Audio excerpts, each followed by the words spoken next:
नमस्कार, माधुरीज किचनमध्ये तुमचं खूप मनापासून स्वागत आहे. आज आपण पोह्याचे लाडू करणार आहोत. अगदी घरच्या साहित्यात पटकन होतात आणि मुलांना मधल्या वेळेत काही खायला हवं असेल तर तुम्ही असे लाडू करू शकता. इथे मी या वाटीच्या मापाने 2 वाटी पोहे घेतलेत. हे बघा, जाडे पोहे घेतलेत. आपण जे पोहे करतो ना, कांदे पोहे, ते घेतलेत. 1 वाटी शेंगदाणे घेतलेत, 4 चमचे तीळ, अर्धी वाटी खोबरं, वेलची आणि हा गूळ पण 2 वाटी घेतलेला आहे. आपण रेसिपीला सुरुवात करूया. एकदम आपण शेंगदाणे भाजून घेऊया.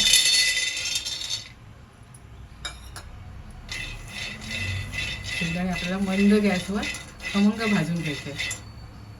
शेंगदाणे आपले छान भाजले.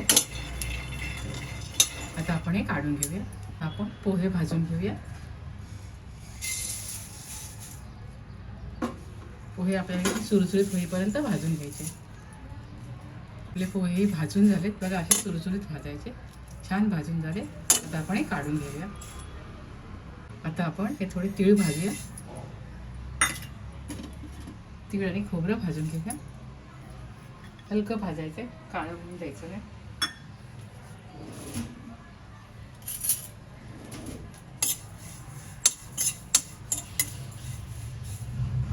खोबरं छान भाजून झालंय. आपण आता हे काढून घेऊया.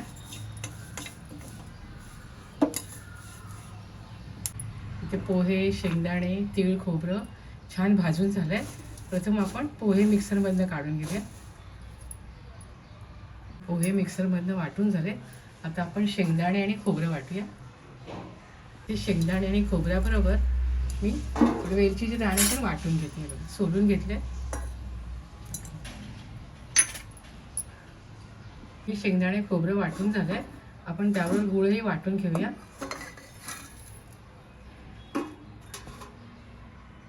गूळ, शेंगदाणे, तीळ, खोबरं मी वाटून घेतले मिक्सरमध्ये. आपण आता बाजूला ठेवूया. ते कढईमध्ये मी 3 चमचे तूप घेतलंय. त्यावर आपण पोह्याचं मिश्रण घालूया आणि थोडं परतून घेऊया. भाजलेलं आहे आपण छान. थोडंसं परतून घेऊया. छान सुवास सुटलाय बघा. तुपावर भाजलं ना की अजून लाडू खायला रुचकर लागतात. आपलं मिश्रण तयार झालंय. आता आपण गॅस बंद करूया आणि यामध्ये गूळ, खोबरं, शेंगदाणे याचं मिश्रण घालूया. यावर मी थोडं तूप घातलंय, 1 चमचाभर तूप घातलंय.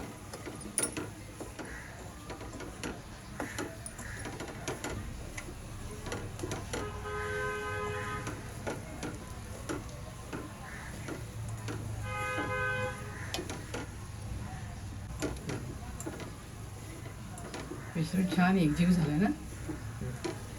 आता आपण गॅस बंद करूया आणि मिश्रण थोडं कोमट झालं की लाडू वळायला घेऊया. मिश्रण थोडं कोमट झालंय. आपण आता लाडू वळायला घेऊया. आरामात लाडू वळता येतात.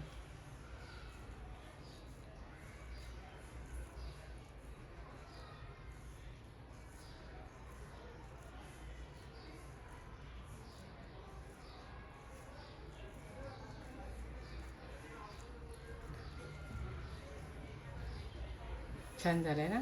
अशा प्रकारे मी सर्व लाडू वळून घेते. इथे छान असे पोह्याचे लाडू मी तयार केलेत बघा. चवीला खूप मस्त झालेत आणि कुरकुरीत असे खायला खूप छान.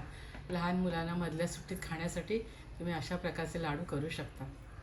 तुम्ही सुद्धा माझ्या पद्धतीने असे पोह्याचे लाडू करून खात राहा, आनंदी राहा, स्वतःची काळजी घ्या आणि माझे व्हिडिओ पाहत राहा.